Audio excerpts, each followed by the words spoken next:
Hey, good afternoon to you. It's 4:07 here, News Talk 105.9 WMAL, where we're making sense of the news. Coming up on the program, Emily Brooks gives us the latest from Capitol Hill. She works for The Hill, the publication. She'll tell us what lawmakers are telling her amid today's big spending battle. And then David Strom from Hot Air is with us at 5 o'clock. You can join us, as always, at 888-630-9625, 888-630-WMAL. I hope you have all of your holiday shopping done as you get ready for Christmas, Hanukkah. It's going to hopefully be a very good one. I know I'm talking to so many people who are already overjoyed this holiday season, this Christmas season, because they can't even believe that one of their big dreams came true, that President Trump won this election. Republicans will have control of the House and the Senate. May they be worthy of that honor come January. But right now, they're not demonstrating that they're headed towards that, being worthy of that honor. But the Democrats, meanwhile, are just lying their tails off, per usual. And an example of that this week is that 1,500-page piece of legislation, the one that the Democrats desperately would like back. They really want that. What they really desire is at the end of this that the 1,500-page legislation comes back, because it includes pay raises for them and exemptions for them from having to live under the same Obamacare crap that the rest of us do. It's got money for censorship of the American people. The list of horribles is extensive, and that's why Chuck Schumer desperately wants it back. That's what he said this morning. It's time to go back to the original agreement we had just a few days ago. It's time the House votes on our bipartisan CR. It's the quickest, simplest, and easiest way we can make sure the government stays open while delivering critical emergency aid to the American people. Yeah, it's such a scam, such a complete scam. It includes millions of dollars for testing the purity of molasses. It mandates more ethanol subsidies. It is an out-of-control piece of legislation that they really didn't want you scrutinizing, and they're angry that you did. And something else they included in there, because, as always, these are hostage crises. They try and include things that will pull at your heartstrings so that you don't pay as much attention to the shiv that they're planting in your back. And among the things that was included in the bill was funding for pediatric cancer research. That's right. For researching and trying to cure childhood cancer. That's what they put into this package. And they really want you to tell, this is the moral blackmail phase, they really want you to know that it was Republicans, that those dastardly Republicans who are stopping us from curing childhood cancer. Here is Hakeem Jeffries this week. Republicans are marching America to a painful government shutdown that will crash the economy and hurt working class Americans, because they would rather enact massive tax cuts for their billionaire donors than fund cancer research for children. That's his spin on all of this. Now, by the way, there are no tax cuts in any version of any piece of this legislation. So that, too, is a lie from Hakeem Jeffries. And Hakeem Jeffries is not alone. There's ABC News has a big news package up today claiming that Republicans are killing cancer research for children. Government shutdown, though, is not the only consequence of a failed funding bill. When Musk and Trump killed the budget deal, cancer research for kids became collateral damage. Damage families like the Goodmans understand all too well. When Nancy Goodman lost her 8-year-old son, Jacob, to an aggressive form of brain cancer, she decided to spend the rest of her life fighting for the research and treatments that could have saved him. She thought she had secured that funding, and then the tweets started. Nancy Goodman joins me now. All right, so then they go on, and now this becomes this big emotional blackmail that is designed. And notice that no blame is placed at the feet of Democrats. ABC News doesn't even bother pointing out that Democrats voted against this legislation that was presented yesterday. They don't bother to point out that Democrats couldn't come to agreements with Republicans that would cause this legislative package to succeed. Nothing. It's Donald Trump and Elon Musk's fault. That's the way ABC News present this. And the pediatric cancer research is not going to happen now because of mean old Donald Trump and mean old Elon Musk. Now, as usual, there's a truth here that's worth digging up. And the truth reveals, once again, as usual, the literal opposite of the way the media and Hakeem Jeffries are talking about this. What I mean by that is pediatric cancer funding was passed by the United States House of Representatives in March of this year. In March of this year. In fact, it was a piece of legislation that was sponsored by Democrat Congresswoman Jennifer Wexton. It's called the Gabriella Miller Kids First Research Act 2.0. And if you go back to Jennifer Wexton's own website, her own House website, you can see she's celebrating the passage of that legislation out of the House. The bipartisan legislation is named in honor of Gabriella Miller, who lived in Virginia's 10th district and was diagnosed with an inoperable brain tumor and passed away in 2013 at the age of 10. Her passionate advocacy for lawmakers to stop talking, start doing led to the passage of the Gabriella Miller Kids First Research Act and creation of 10-year Pediatric Research Initiative Fund, which authorized $12.6 million in annual funds for childhood cancer research. Without action by Congress, funding will expire at the end of this year. So in March, the House passed the bill, and it wasn't just Jennifer Wexton who voted for it. It wasn't some sort of slim margin that supported this thing. It passed the House by a vote of 384 to 4. 384, that means almost every single member of the United States House of Representatives to 4. It passed. So to take you back to your Schoolhouse Rock understanding of Congress, when a bill passes the House, where does it go next? Where does it go next? Well, that's right, the United States Senate. And who controls the United States Senate? Democrats. Chuck Schumer controls the United States Senate. Now let's go to the record of what the Senate has done with this bill. Did the Senate pass the pediatric cancer research funding bill? Oh, no, they didn't. In fact, Chuck Schumer never took it up. Never took it up. So here you have Republicans, House Republicans, joined by House Democrats. They already passed the very funding that House Republicans are literally being attacked for today. They already passed it in March of this year. At this very moment, the Senate could pass that legislation. At this very moment, the Senate could reauthorize all of that funding for pediatric cancer research. But instead, the media and Hakeem Jeffries and all the goons who support these guys are out saying that it's Republicans who are being mean to children with cancer and not working towards a cure. MSNBC today, similarly, has a piece up. They say, under Republican bill, funding for pediatric cancer research was cast aside.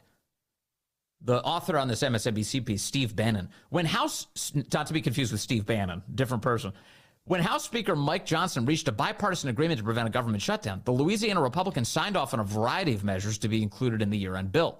This wasn't much of a surprise. Not only did he need to get Democratic support for the bill, but many lawmakers in both parties saw the spending package as their last opportunity to advance key priorities before the end of the Congress, which is absurd. It's supposed to be a continuing resolution, not a how do we stuff it full of our other priorities, but here we are. The day after the bill was unveiled, Republican officials abandoned the bipartisan deal and got to work on a Republican-only alternative. Not surprisingly, they omitted Democratic priorities that Johnson had already agreed to. But it's worth appreciating what that means in practical terms. So he starts quoting from somebody called Sam Stein. He works for a publication called The Bulwark.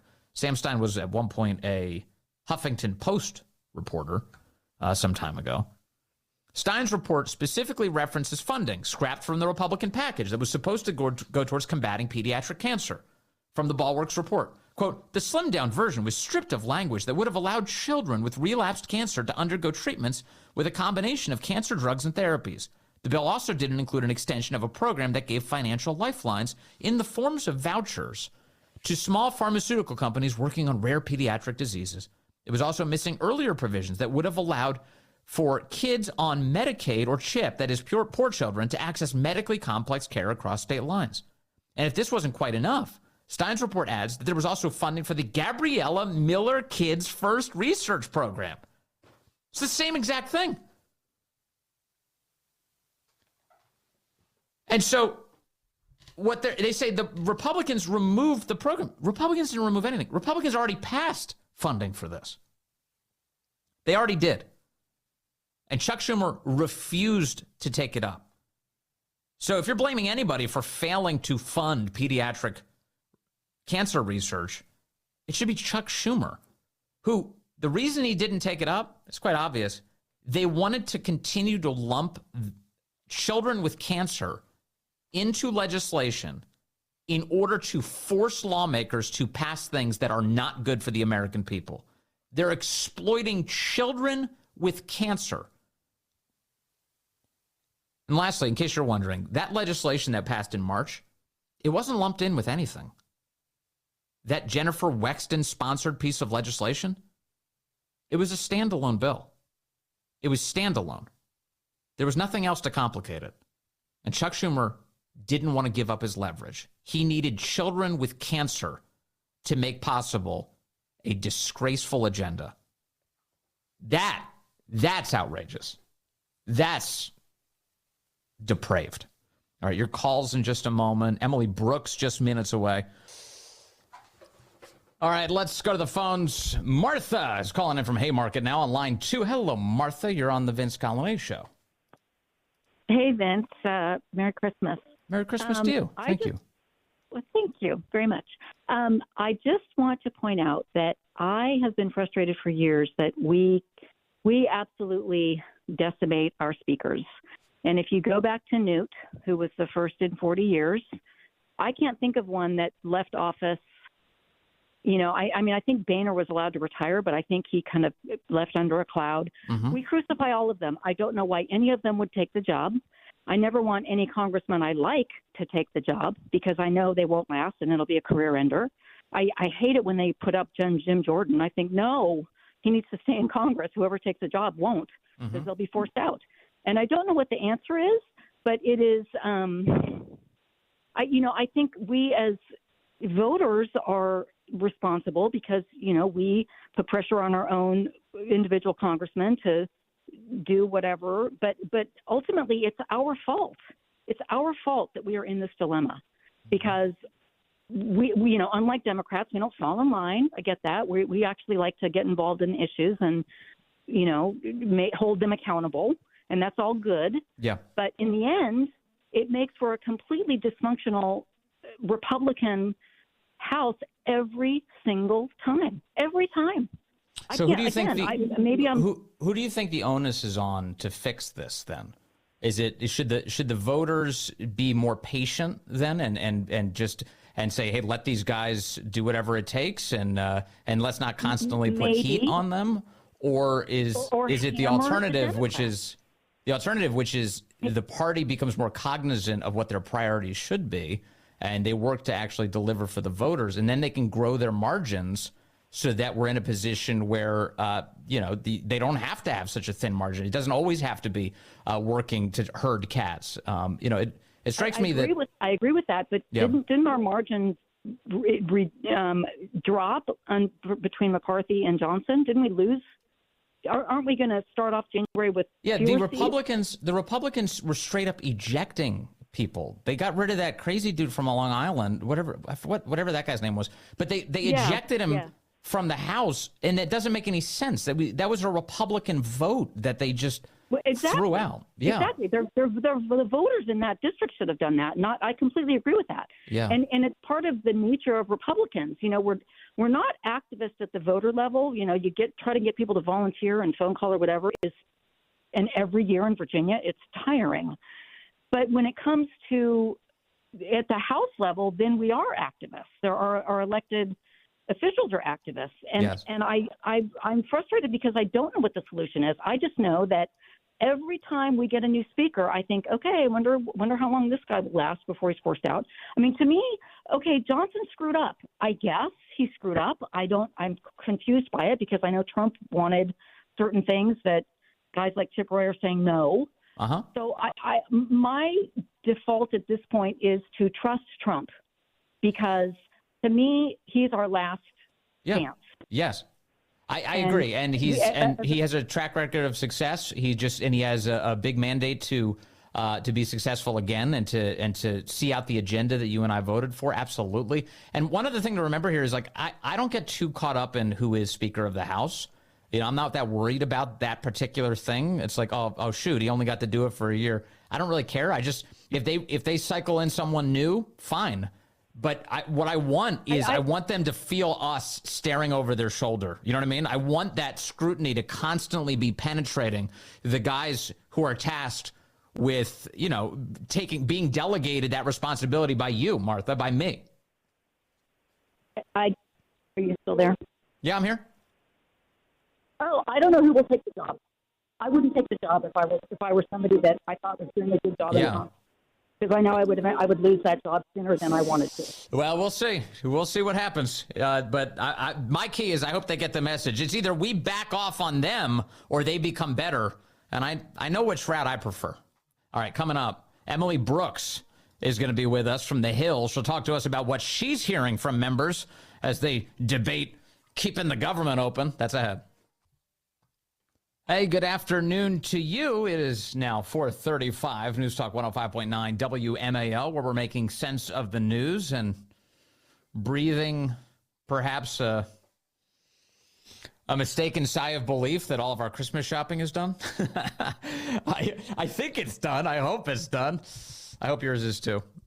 And I'm grateful for you being with us today. You can join us at 888-630-9625, 888-630-WMAL. David Strom from Hot Air is going to be joining us at 5 o'clock. Stay tuned for that. We are keeping track of all of the developments on the Hill, and I saw Thomas Massey in the last hour or so is now indicating that Speaker Johnson seems to be moving on from Republican support. He seems to be of the opinion that he's got enough Democrats to support whatever package they come up with. Let's find out what else is happening on the Hill right now. Emily Brooks joins us. She's a reporter for the Hill and covers the House of Representatives for a living, so she's perfect to talk to today. Emily, great to have you back with us. Thank you. Thanks for having me. Okay, so what is the latest that you're hearing? So we have an apparent deal and vote happening within the next hour on the House of Representatives on a Plan B.2 or 2.0 funding deal. It is exactly what Republicans voted on last night, that without the measure to increase the debt limit for the next 2 years. That is what we have been told by members who were hashing out the deal in a meeting today. So that means it is not going to include a number of the measures that were controversial from the earlier deal that Speaker Johnson cut with Democrats earlier this week, such as a raise in members of Congress pay. But that means it could be on track to passing with 2/3 support. So this will require support from Democrats to potentially averting a shutdown down to the wire at midnight. Okay, so if it includes, let's talk about what it doesn't include for a moment. So you said it doesn't include any provision about the debt ceiling. If that's the case, that's the one thing that President Trump had actually asked for, right? That's correct. And what House Republicans have said that they worked out as a deal in order to address Trump's concerns about the debt ceiling is a commitment to work towards raising the debt ceiling by $1.5 trillion, along with spending cuts totaling $2.5 trillion, unclear on the timeline of the spending cuts, in a reconciliation package next year. So this is a handshake agreement. This is not set in stone. But what's important about it is it addresses Trump's concern about the debt ceiling being used as a lever for Democrats to try and extract concessions from Republicans during the next administration, just as Republicans did with President Biden in this Congress.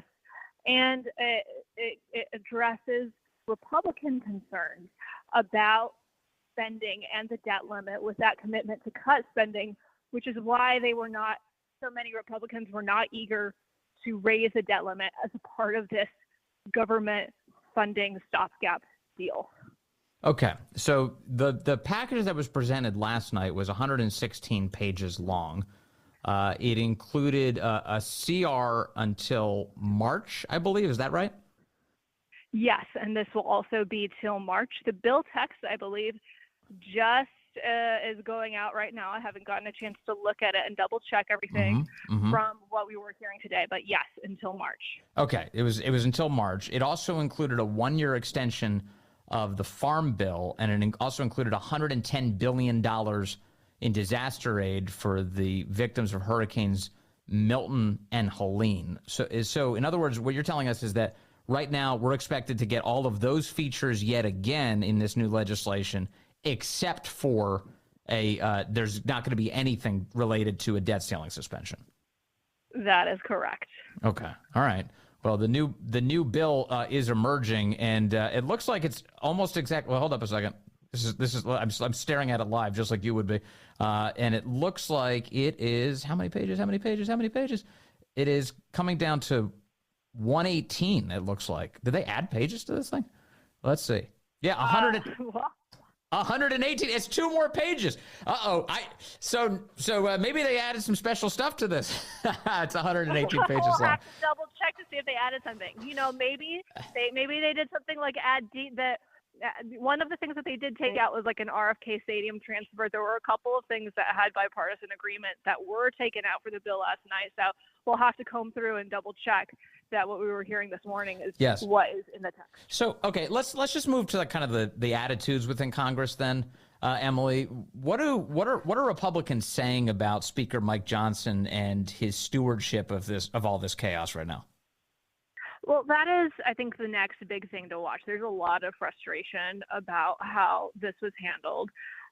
First of all, that, this was a deal negotiated by Speaker Johnson and then essentially torpedoed by Trump and Elon Musk and even a lot of Republicans when the text first came out, not only from your normal hardline conservative House Freedom Caucus members, but from really Republicans across the ideological spectrum, being very frustrated that there was a massive health care deal that helped balloon the initial deal to over 1,500 pages, and just not even necessarily opposition to that deal, but just the lack of time to review it, the lack of communication on what was going on. Even today, you had Nicole Malliotakis from New York, who is not considered one of those really hardline antagonistic conservatives, saying that a lot has to change before January 3rd, the speaker's vote, the first day of the new Congress,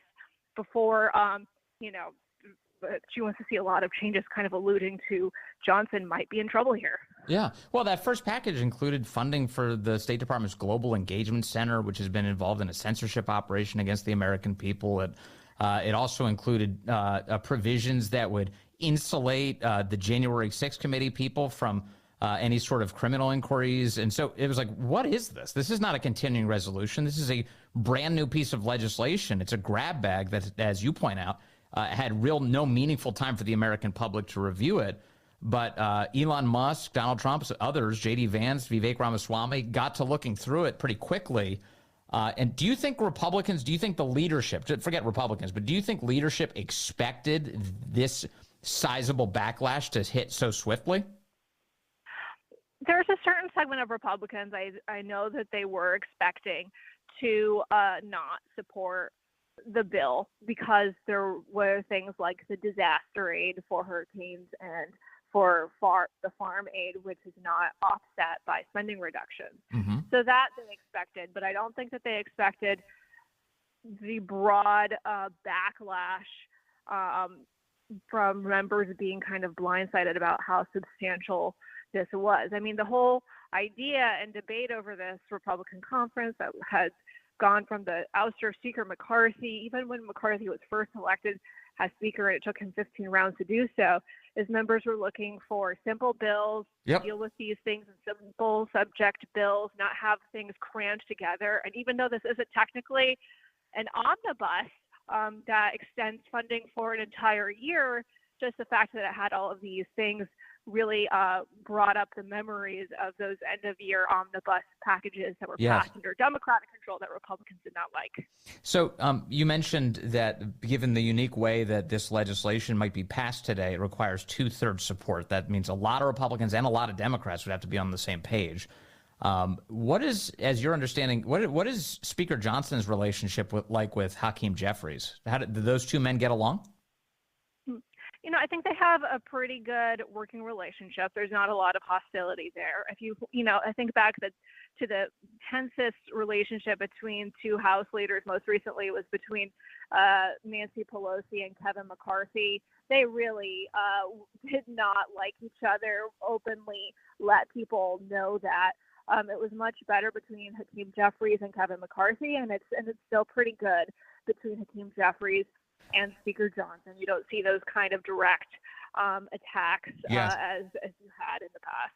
And then today on the Democrat side, I hear a lot of Democrats trying to make a point that, President Elon is running the show. President Elon is running the show.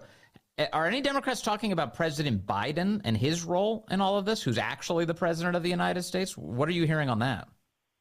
We're not hearing a whole lot about President Biden. I'll be honest, I haven't talked to any Democrats today as we were trying to figure out what Republicans were figuring out. But I did see that at the White House press briefing today, there were a lot of questions about where has President Biden been in this discussion. He is still the president, will have to sign any bill that is passed into law, and has not been a party to the negotiations or discussions in any kind of public way. So I think that's certainly being noticed. Yeah, well, it certainly is here. Well, thank you. In the meantime, I know this is a busy time, so I'm grateful that you spared some for us. Emily Brooks from The Hill, thank you very much for your time today. Have a great weekend, a great Christmas. Anytime, Vince. Merry Christmas. There's Emily Brooks from The Hill, one of the journalists who are running around trying to get some answers today for the rest of us. So this new legislation, again, just popped up. It's 118 pages long. That's the official length on this thing. I'm looking at the very last page. It says 118, which makes it 2 pages longer. It doesn't look pared down to me. That's not what I was looking for. I was looking for a lot fewer. Meanwhile, a lot of people are going to start digging through this thing right now to get to the bottom of it. I do see, just on a separate thing, the Biden administration. There's some interesting things happening right now. One of them is that Joe Biden, the Biden administration, has apparently backed off its loan forgiveness plan. Did you see that? Now that the election is over, the White House has been scrapping some of the student loan forgiveness stunts that it was pulling. Those are the bribery schemes that the Biden administration had cooked up just to get it so that Joe Biden could be reelected or that Kamala Harris could be elected. The Washington Post reports today, 2 o'clock in the afternoon, Biden withdraws student loan forgiveness Plan B regulation. The Education Department on Friday withdrew President Joe Biden's proposed student debt relief regulation that would have delivered forgiveness to more than 25 million Americans. The decision reflects the stark reality that Biden's efforts to grant widespread student debt relief are effectively over. Yeah, because they were unconstitutional and they were immoral is what they were. It was completely immoral, but it was a bribery scheme. And the Biden administration is all but admitting that today. Well, election's over. We have no use for this now. And then we get another development today in the same vein. Our buddy Greg Price posts this. The Biden Department of Education this is all DOE, they just withdrew their proposed rule changes to Title IX that would have forced schools to allow men to play women's sports.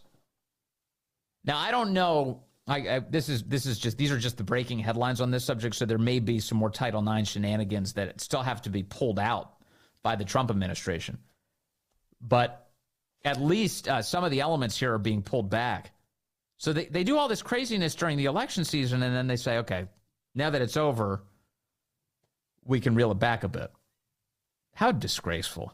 How completely disgraceful. So the Biden DOE, Department of Education, just withdrew its proposed rule that would have forced schools to allow men to play women's sports, and they're also backing off of their bribery scheme. No money for you now that you didn't get Kamala into office.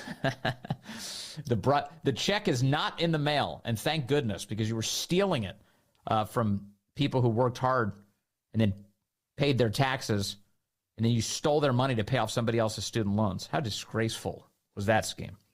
All right, hold on. More of your calls in just a moment. 888-630-9625, 888-630-WMAL. All right, let's see. Teresa calling in from Falling Waters, West Virginia, line 1. Hello, Teresa. You're on the Vince Coglianese Show. Hello, Vince. Merry Christmas. Merry Christmas to you. So thank you. I got angry enough earlier this week when I looked at that monstrosity that they dropped. Yes. Which, they never showed to Congress. They negotiated it in private. Obviously, the speaker's not a very good negotiator, and it had all the stuff in it that I actually, I've been thinking about this for a while. The only way we can keep these people under control is to have the ability to recall them. And there's a lot of debate on this about whether you can recall a federally elected senator. Some people say it needs a constitutional amendment. Right. Other people say if the state legislature, since they're elected by the state, passes a law that says they can be recalled, then they can. So Wisconsin already has a law on the books, right? And there's a great article about it. West Virginia, Chris Rose is trying to put a law on the West Virginia books, and Texas is trying to put a law on the Texas books. But it's never been tried in the Supreme Court. But if we could do that, then, I actually got mad enough to put up a website, recallcapito.com, which I had owned for a while, but I populated it. I just kind of took the day off work and I populated that website. And all of the details are on there because, I've got this rhino up here, Capito. That's awful, and she is not. West Virginia is the most conservative state in the union. We deserve a conservative senator. And it's just, there's an oligarchy up here. It's crazy. I fled Maryland and I came up here expecting it to be very conservative leadership, and it's not. So, with all of the states that have very red state legislatures, I think we can fix this. And then they're all on notice. Oh, by the way, Capito's office denied my inauguration ticket request, shockingly, after I called them. That makes sense. That's funny. Well, it's interesting. So, as you point out, to my knowledge, that's never happened before. There's never been a recall of a United States senator.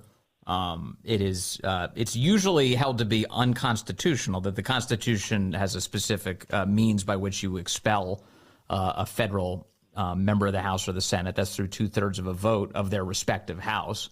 And what you're advocating for, of course, is a recall, a mechanism by which the people of a state could yank someone back because they're dissatisfied with their service, which I think makes sense. Although, if you get back to kind of the point of the United States Senate, it was supposed to be sort of a slower moving, less temperamental body, right? So the 17th Amendment came along and it overhauled the way that we populate the Senate. The Senate traditionally was populated by state legislatures, but instead it went directly to a vote from the people by way of the 17th Amendment, and it made Congress a lot more chaotic as a result. The House was supposed to be directly responsive to the people in our constitutional republic. So I'm not sure where I settle up on whether I think the idea is good or not. I do love kind of threats of accountability, so I'm tempted by that. I enjoy that portion of it because anything that's hanging over their heads that makes them better is typically the kind of thing I'd sign up for. I'm going to noodle on this. I'm going to think about it some more.